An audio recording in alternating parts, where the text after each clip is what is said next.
A homeless man saved an abandoned baby. The phrase echoed through Marcus's mind as he huddled beneath the thin blanket.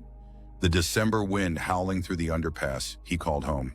Not for the first time, he wondered if such an act, saving another life when his own barely qualified as living, could somehow redeem his broken existence. Not realizing the infant was a kidnapped royal heir was a blessing that would come later. For now, he was just a man with nothing, fighting another night of brutal cold. Marcus pulled his threadbare coat tighter, the fabric worn thin from years of service. 3 winters on the streets had taught him to appreciate small mercies. The underpass that blocked the worst of the wind, the cardboard that insulated him from the frozen concrete, the fingerless gloves someone had discarded that still had most of their threading intact. At 42, his body felt twice its age, joints stiffening with cold, beard frosted with ice crystals that formed from his breath. Sleep came in fitful bursts, interrupted by the rumble of cars overhead and the persistent gnawing of hunger. Dreams, when they did come, were memories of before the accident that took his wife, before the medical bills that took his home, before the depression that took his will to rebuild. Tonight, like most nights, Marcus drifted between consciousness and memory, neither offering much comfort. Morning arrived with grudging light and the distant tolling of church bells. 6 chimes. Too early for the shelter to open its doors for breakfast. Too late to fall back into a deeper sleep. Marcus rose with a groan, his back protesting every movement. The ritual began as it always did, folding his blanket with precision into his backpack, tucking away the cardboard for later use, checking his few possessions. Old habits from his former life as a high school history teacher, when organization meant something. Another day, he murmured, his voice rough from disuse. The words hung in the cold air like a question he couldn't answer. The city was just beginning to stir as Marcus made his way towards St. Catherine's, the church whose basement served hot meals 3 days a week. Tuesday, oatmeal day. His stomach growled in anticipation of something warm, however bland. He walked with purpose, eyes down, invisible to the early commuters hurrying past with coffee cups and distracted expressions. Years ago, their averted gazes had stung. Now he welcomed the anonymity. The park route was longer but quieter, a small stretch of manufactured nature cutting through concrete and steel. In spring, Marcus sometimes spent hours here, remembering how Sarah had loved gardens. Today, the trees stood naked, branches etched against the pale sky like veins on aging hands. The frozen fountain, the empty benches dusted with snow. Desolation had its own beauty, he'd learned. He was halfway across when he heard it. A sound so out of place it stopped him mid-stride.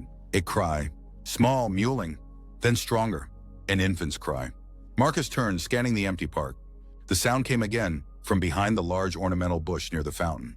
He approached cautiously, expecting to find a young mother or father tending to their child. Instead, he found a bundle, blue fabric, expensive-looking, tucked against the base of the bush. And from within it, tiny fists punching upward at the cold air, a red face contorted in distress. "My God," he whispered, dropping to his knees. "Who would the second?" The question died as instinct took over. Marcus gathered the bundle carefully, cradling it as he'd once held his nephew years ago.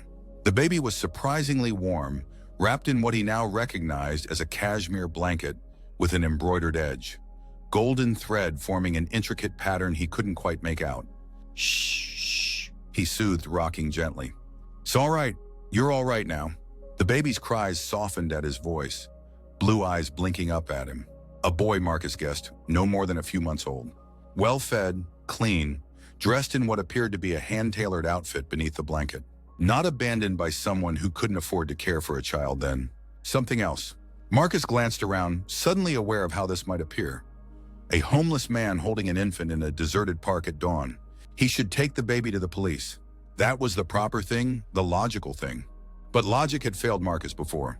The police saw men like him as problems, not solutions. They'd ask questions he couldn't answer, make assumptions about his involvement, perhaps even suspect him of something sinister. The baby would end up in the system while they sorted things out. "Just for a little while," he murmured to the child, who had quieted completely now, staring up at him with solemn eyes. "We'll get you somewhere safe, somewhere better than where I'm headed. But not just yet." Decision made, Marcus tucked the bundle securely inside his coat, against his chest where his body heat could keep the infant warm. Signed, Catherine's would have milk, Perhaps someone who knew more about babies than he did. Father Thomas never turned anyone away, never judged. It was a start. The weight against his heart felt strangely right, as if a missing piece had been restored. Not his to keep. Marcus harbored no delusions about that, but his to protect, if only for this moment. One foot in front of the other, he told the baby, resuming his walk with renewed purpose. That's how we get through. Father Thomas had seen many things in his 30 years of ministry, but a homeless man carrying a baby, wrapped in what looked suspiciously like royal-crested cashmere, was certainly a first. "Marcus," he said calmly, ushering the man into his private office rather than the bustling church basement where breakfast was being served. "You'd better explain." Marcus stood awkwardly in the center of the small room, still cradling the infant who had, miraculously, remained content throughout their journey. "Found him in the park. Abandoned behind a bush. Couldn't just leave him there, Father." Thomas closed the door and approached, carefully lifting a corner of the blanket to glimpse the baby's face. "And you didn't think to go directly to the authorities?" A shadow crossed Marcus's weathered face. "Would you? Looking like this?" He gestured at his ragged appearance with his free hand. They'd take one look and assume the worst. The priest couldn't argue with that assessment. He'd witnessed how the system treated men like Marcus, with suspicion at best, outright hostility at worst. "Let me see him," Thomas said gently, holding out his arms. Marcus hesitated, then carefully transferred the bundle. The baby stirred but didn't cry, blinking up at the new face above him. "Well fed, clean?" Thomas murmured, examining the infant with practiced ease from his years working with the parish's young families. "Expensive clothing. This isn't a case of someone who couldn't afford to keep their child." He turned the blanket in his hands, examining the embroidered edge. His expression changed suddenly, eyes widening as he traced the golden thread. "Marcus, do you know what this is?" Marcus shook his head. "This is the royal crest of Aldovia." Thomas's voice had dropped to a near whisper. "Not a replica or souvenir, the genuine article. I recognize it from my time as a seminary student there." "Aldovia? The small European country?" "The very same. Their royal family has been in the news recently. The young crown prince and his American wife had their first child a few months ago." Thomas looked down at the baby with new intensity. "There was a state visit to our country this week. The royal couple brought their infant son." Marcus fell heavily into the chair across from Thomas's desk. "You can't possibly think—" "I don't know what to think," Thomas replied, though his expression suggested otherwise. "But what I do know is that we need to tread very carefully here." He gently handed the baby back to Marcus, who took him with surprising naturalness. "Stay here. I'm going to make a call."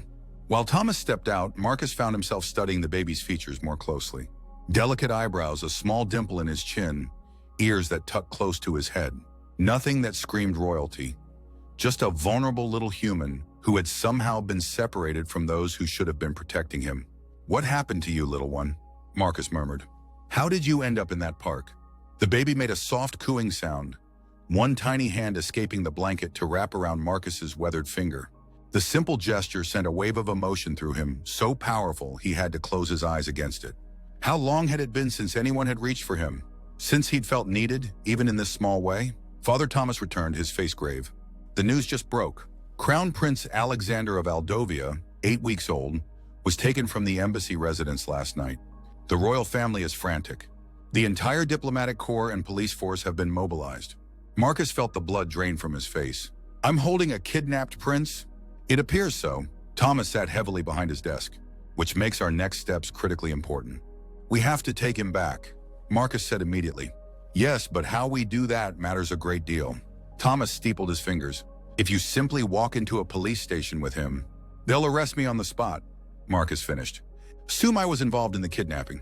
Thomas nodded grimly. "The embassy might be a better option, but security will be impenetrable right now, and the same assumptions would likely be made." The baby, Prince Alexander, began to fuss, tiny face scrunching in discomfort. Without thinking, Marcus stood and began the gentle swaying motion he'd seen his sister use with her children, patting the small back through the blanket. "He's probably hungry," Marcus said, "and needs changing." Father Thomas watched the interaction with a thoughtful expression. "Sister Agnes has supplies from the mother's program. I'll ask her to bring what we need. In the meantime," he reached for the phone on his desk, "I have a contact who might help us navigate this situation. Someone who can speak directly to the royal family without putting you at risk."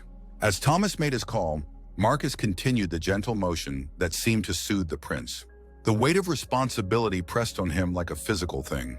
This wasn't just any child. This was an heir to a throne, a symbol of national identity, a baby whose disappearance had likely already triggered international incidents. And yet, as the tiny fingers curled once more around his own, Marcus couldn't help but feel that in this moment, titles meant nothing. This was simply a child who needed protection, comfort, nourishment. Things that, despite his own desperate circumstances, Marcus could provide. For the first time in years, he felt necessary. Sister Agnes proved remarkably unflappable when presented with a hungry royal infant. She arrived with formula, diapers, and a knowing expression that suggested nothing in God's creation could surprise her anymore. Well then, she said, assessing the situation with crisp efficiency. Let's see to his tiny highness, shall we? Marcus watched in amazement as she transformed Father Thomas's office into an impromptu nursery, commandeering the couch for a changing area and mixing formula with practiced movements. When she offered to take the baby, however, he balked. "I can do it," he said, surprising himself as much as the nun. "If you'll show me how." Sister Agnes raised a silvered eyebrow but nodded. "Very well. Support his head like so." "Yes, that's right."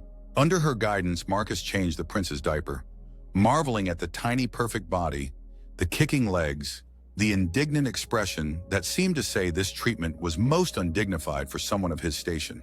When it came time for feeding, Marcus settled into Father Thomas's armchair, cradling the baby as Sister Agnes showed him how to hold the bottle at the proper angle. "You've a natural touch," she remarked, watching as the infant suckled contentedly. "Some men fumble about like they're handling explosives." Marcus smiled faintly. "My sister has 3 kids. I used to help when I visited. Before..." He didn't finish the sentence, but Sister Agnes nodded with understanding. "Life takes unexpected turns," she said simply. "Sometimes the darkest paths lead to the brightest clearings." Father Thomas returned, accompanied by a tall, distinguished-looking woman in a charcoal suit. She carried herself with unmistakable authority, her silver-streaked hair pulled back in a severe bun. "Marcus, this is Dr. Eleanor Winters," Thomas said. "She was American ambassador to Aldovia for 12 years and maintains close personal relationships with the royal family. She's agreed to help us resolve this situation without involving law enforcement prematurely." Dr. Winters' sharp eyes took in the scene. A homeless man feeding an infant prince, a Catholic priest, and an elderly nun hovering nearby. If she found it absurd, she gave no indication. "May I?" she asked, approaching Marcus. He nodded and she bent to examine the baby, her professional demeanor softening slightly as the infant blinked up at her. "It's him," she confirmed quietly. "I was present at his christening just 6 weeks ago. That birthmark on his shoulder is distinctive. The royal physicians noted it in his birth records." She straightened, addressing Marcus directly. "Father Thomas has given me a brief account of how you found the prince. I'd like to hear it from you in detail." Marcus recounted the morning's events as precisely as he could, from the cry that had caught his attention to his decision to bring the baby to St. Catherine's. He omitted nothing, including his reluctance to go directly to the police. Dr. Winters listened without interruption, her expression revealing nothing. When he finished, she nodded once. "Your instincts were sound, Mr. Bennett." "Marcus Bennett." "Mr. Bennett, had you gone to the authorities, this situation could have become far more complicated. The prince's kidnapping is being treated as a matter of national security. Facts in such cases often become secondary to expediency." "What happens now?" Marcus asked, acutely aware of the baby still nestled in his arms, nearly asleep after finishing the formula. "Now I make a very delicate phone call." "Dr. Winters replied, "and we arrange for Prince Alexander's return to his parents in a manner that protects both his safety and yours." As she stepped away to make her call, Father Thomas squeezed Marcus's shoulder. "You've done a remarkable thing today." Marcus shook his head. "I just found him. Anyone would have done the same."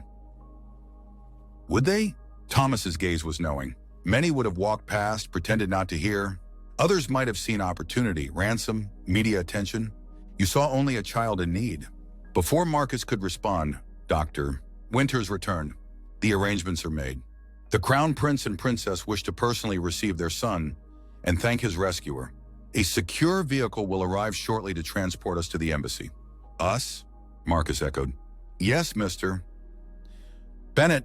They were most insistent on meeting you. Something in her tone had changed, a new note of respect. It seems that in saving their son, you may have saved much more than you realize. The embassy of Aldovia stood like a fortress among the city's diplomatic quarter, its limestone facade and wrought iron gates speaking of centuries-old traditions transported to American soil.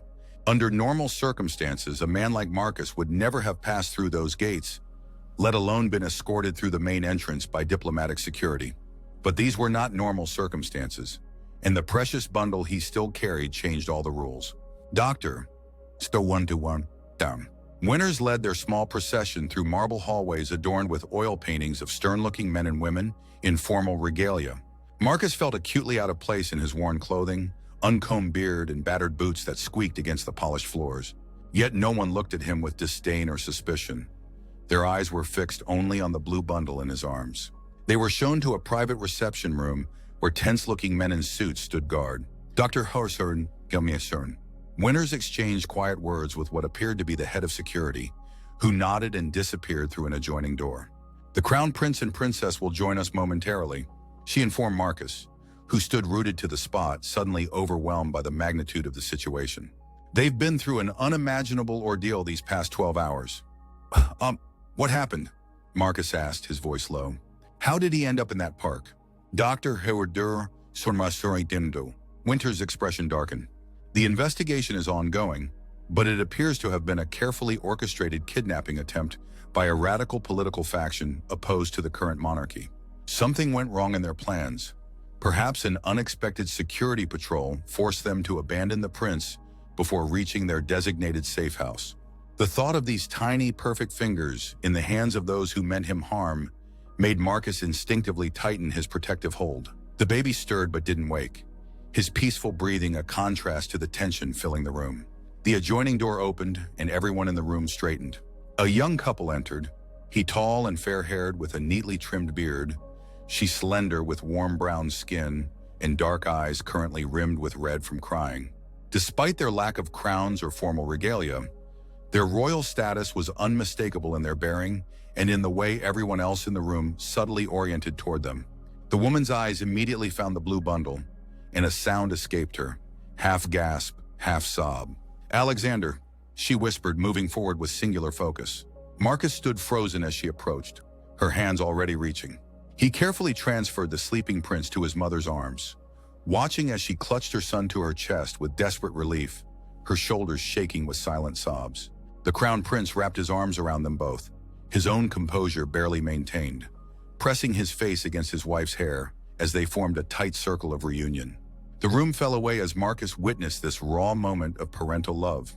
He felt simultaneously intrusive and privileged, an accidental participant in a scene of such profound emotion that it seemed to transcend the ornate surroundings and diplomatic protocols. After what might have been minutes or hours, the crown princess looked up, her tear-stained face transformed by a smile of such gratitude that Marcus had to look away. You found him, she said simply, her voice carrying the slight lilt of an accent. You brought our son back to us. Marcus nodded, not trusting himself to speak. The crown prince stepped forward, his composure recovered though his eyes remained bright with emotion. Doctor, Winters has told us how you discovered Alexander, how you cared for him until he could be returned safely. He extended his hand. We owe you a debt that can never be repaid. Hesitantly, Marcus accepted the handshake, acutely aware of his rough, weathered palm against the prince's smooth one. Anyone would have done the same, Your Highness. No, the prince contradicted gently. Not everyone would have, and certainly not with the care and discretion you showed. He studied Marcus with unexpected intensity. Doctor, Winters tells me you were concerned about approaching authorities directly. Marcus shifted uncomfortably. My circumstances, ... They tend to make people suspicious. Your circumstances? The crown prince repeated thoughtfully. Yes, Father Thomas mentioned you've fallen on difficult times. There was no pity in his tone, only a considering quality that made Marcus stand straighter. The crown princess approached, Prince Alexander still cradled in one arm. With her free hand, she reached out and clasped Marcus's weathered fingers. Our son was in your care for only a few hours, yet that time may have saved his life. The doctors will examine him, but I can see he's well. You kept him warm, fed, protected. Sister Agnes helped with the feeding part, Marcus admitted, a small smile breaking through his nervousness. The princess laughed, a bright sound of genuine amusement. I'm glad you had assistance. Her expression grew serious again. Mr. Bennett, in Aldovia we have an ancient tradition. When a common citizen saves a member of the royal family, they become an honorary guardian of the realm, entitled to the crown's protection and patronage for life. Marcus blinked, unsure how to respond. It's rather medieval, the crown prince added with a self-deprecating smile. But we take our traditions seriously. More importantly, we take our personal debts of gratitude seriously as well. Dr. Winters stepped forward. Their Royal Highnesses would like to offer you a position, Mr. Bennett. A fresh start, should you wish it. A position? Marcus echoed, feeling increasingly as though he'd wandered into someone else's dream. Our American Foundation focuses on educational initiatives, the Crown Prince explained. We understand you were once a teacher of history. We could use someone with your background and perspective to help develop programs for disadvantaged youth. The position includes housing, of course. Marcus felt the floor tilt beneath him. A job, a home, purpose. All the things that had slipped through his fingers 3 years ago, suddenly within reach again. Because he'd followed a cry in the park. Because he'd made a simple human choice to help. I don't know what to say, he managed finally. The Crown Princess's eyes were kind. Say you'll consider it. That's all we ask for now. Prince Alexander stirred in his mother's arms, tiny eyelids fluttering open. He made a soft sound and without thinking, Marcus reached out, offering his finger. The baby grasped it immediately, that same trusting grip that had undone him earlier. He remembers you, the princess said softly. Looking down at those tiny fingers wrapped around his own, Marcus felt something long dormant unfurl in his chest. Hope, fragile but unmistakable. Like a forgotten seed suddenly finding light and water, stretching toward the possibility of growth. I'll consider it, he said, his voice steady despite the emotion threatening to overwhelm him. Sir, thank you. The prince nodded, satisfaction in his expression. Excellent. Now I believe the royal physicians are waiting rather impatiently to examine Alexander. Would you join us afterward for a meal? I suspect you have quite a story to tell, and we have much to discuss about your future. As they moved toward the adjoining room, the baby still clutching his finger, Marcus found himself walking between worlds, leaving behind the cold underpass and empty park, stepping into something he couldn't yet fully comprehend. One foot in front of the other, as he'd told the prince this morning. That's how they would get through. For the first time in years, those steps felt like they were leading somewhere. 6 months later, Marcus adjusted his tie, still unaccustomed to the feel of formal wear after so many years in whatever clothes he could find or afford. The reflection in the mirror showed a transformed man. Beard neatly trimmed, hair cut short, the worst of the weathering on his face faded now that he slept in a real bed and ate regular meals. His eyes, though, remained the same, carrying the memory of harder times, of lessons learned in cold and isolation. You'll be late, called a voice from the kitchen. Father Thomas, visiting from back home, already dressed in his clerical collar and sipping coffee at the breakfast bar. Can't have that, Marcus replied, emerging from the bedroom of his modest but comfortable apartment. The space still felt enormous to him sometimes. Clean walls, warm light, furniture that was his. A sanctuary to come home to after days at the foundation, where he worked with teenagers who reminded him too much of himself at that age, full of potential and doubt in equal measure. Nervous? Thomas asked, studying him over the rim of his coffee cup. Marcus considered the question. Not nervous, just aware of the journey, from where I was to where I am. Thomas nodded. 6 months is both a long time and no time at all. Feels like a different lifetime. Marcus picked up his keys, another novelty, having keys again. And yet I remember every detail of that morning. The cold, the cry, the weight of him in my arms. Some moments define us, Thomas said simply. That was yours. The drive to the embassy was familiar now. Marcus had been there several times since that first extraordinary visit. Meetings about his role at the foundation, formal events where he still felt out of place, but increasingly less so. Today was different, though. Today was personal. The security team knew him by now, greeting him with respectful nods as he and Father Thomas were escorted through the now familiar hallways to the embassy's private chapel. The small space was filled with flowers, white roses and blue delphiniums, the colors of the Aldovian flag. The Crown Prince spotted him immediately, breaking away from a conversation with dignified-looking diplomats to clasp his hand warmly. Marcus, right on time. Wouldn't miss it, Your Highness. The prince laughed. How many times must I ask you to call me Thomas when we're not at formal state functions? At least once more. Marcus replied with a small smile that came more easily these days. Crown Prince Thomas shook his head in mock exasperation. Father Thomas, welcome. Thank you for making the journey. I wouldn't have missed this for the world, the priest replied, his eyes twinkling with pleasure at the scene before them. The crown princess entered, radiant in a simple blue dress. Prince Alexander balanced on her hip. The baby, no longer quite so tiny at 10 months old, brightened at the sight of Marcus, reaching chubby arms toward him with unmistakable recognition. Someone's excited to see his guardian, the princess said, crossing to them. Would you like to hold him before we begin? Marcus accepted the prince without hesitation, his arms remembering the shape of him despite how much he'd grown. Alexander patted his face with delighted recognition, babbling something that sounded suspiciously like an attempt at Marcus's name. He's been practicing all week, the princess confided. He knows today is special. The small gathering moved to their places as the Aldovian chaplain took his position at the altar. Today's ceremony was intimate, just family and those closest to the crown. A stark contrast to Prince Alexander's formal christening, which had been a state occasion attended by dignitaries from around the world. This ceremony was different, more personal. Shall we begin? The chaplain asked. The crown prince nodded, and Marcus stepped forward with Alexander in his arms, standing before the altar as Father Thomas joined the chaplain. The ceremony was brief but meaningful. Ancient words spoken in the Aldovian tongue, promises of protection and guidance, a formal acknowledgement of the bond between the royal heir and the man who had found him that cold December morning.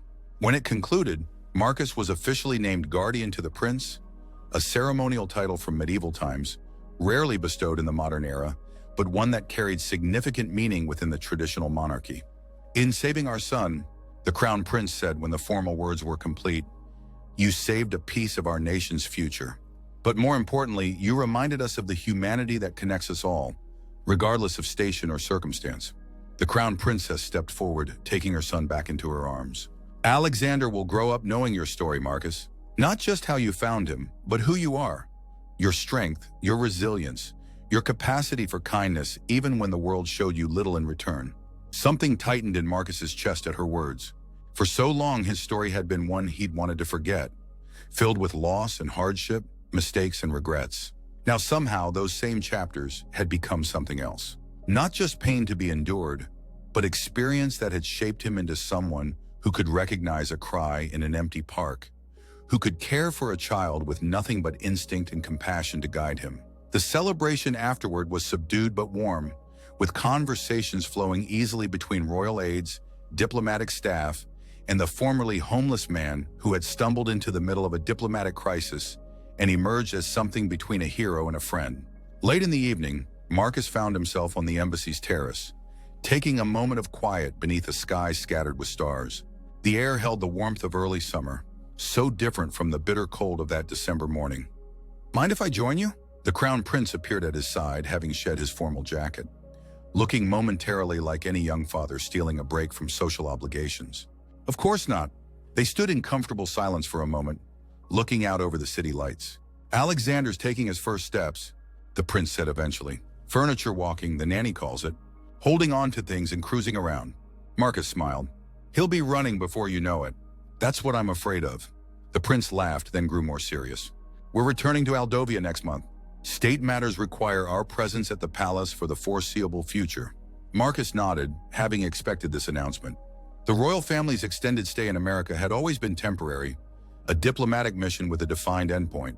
We'd like you to consider coming with us. The prince continued, watching Marcus's face carefully. The Foundation's European headquarters could use your expertise, and Alexander would benefit from continuing to know his guardian.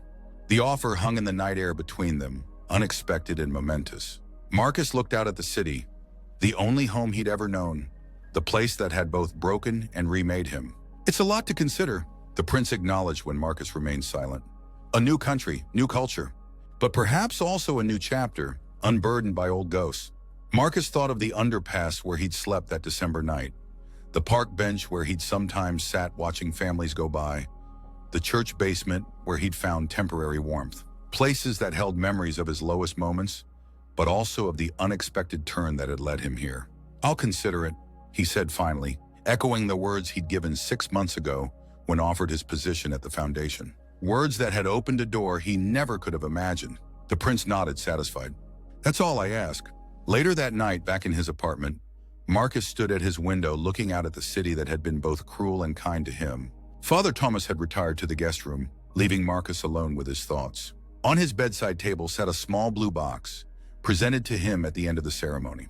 Inside was a medallion bearing the Aldovian royal crest, the same design that had been embroidered on the blanket wrapped around a prince abandoned in a park. A formal acknowledgement of his title as guardian, but also something more personal.